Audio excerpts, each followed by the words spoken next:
હજ 2026 માટે પાટણ જિલ્લામાં હજ યાત્રીઓની તૈયારીઓ શરૂ થઈ ગઈ છે, જેમાં 300થી વધુ યાત્રીઓ માટે વિશેષ તાલીમ કેમ્પનું આયોજન કરવામાં આવ્યું છે. પાટણના મદરેસા કંજે મરગૂબ ખાતે ગુજરાત રાજ્ય હજ સમિતિ અને હાજી ખિદમત કમિટી દ્વારા સંયુક્ત ઉપક્રમે આ તાલીમ કેમ્પ યોજાયો હતો. આ કેમ્પમાં પાટણ જિલ્લાના 300થી વધુ હજ યાત્રીઓએ ઉત્સાહપૂર્વક ભાગ લીધો હતો. હજની પવિત્ર યાત્રા દરમિયાન રાખવાની તકેદારીઓ તેમજ પ્રવાસના આયોજન અંગે માસ્ટર હનીફ પટેલ અને માસ્ટર આરિફ સાહેબ દ્વારા વિસ્તૃત માર્ગદર્શન આપવામાં આવ્યું હતું. ઉલ્લેખનીય છે કે હાજી ખિદમત કમિટી પાટણ છેલ્લા 28 વર્ષથી સતત હજ યાત્રીઓ માટે સેવા અને માર્ગદર્શન આપી રહી છે.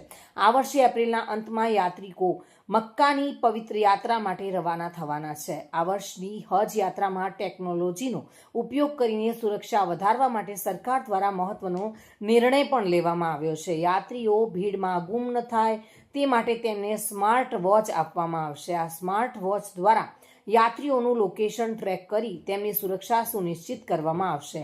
આ નવી પહેલને યાત્રિકોએ આવકારી છે. આ પ્રકારના તાલીમ કેમ્પ દ્વારા હજ યાત્રીઓને યોગ્ય માર્ગદર્શન અને સુરક્ષાની સમજ મળે છે, જેથી તેમની યાત્રા વધુ સરળ અને સુનિશ્ચિત બને છે. વર્ષ 2026માં જનાર પાટણ જિલ્લાના હજ યાત્રીઓને ગુજરાત રાજ્ય હજ સમિતિ અને હાજી ખિદમત કમિટીના સંયુક્ત ઉપક્રમે આજ મદરેસા કંજે મરગૂબ ખાતે ટ્રેનિંગ કેમ્પનું આયોજન કરેલું, જેમાં 300 ઉપરાંત હજ યાત્રીઓને આજે તાલીમ આપી, જેમાં લોજિસ્ટિક તાલીમ આપવામાં આવી.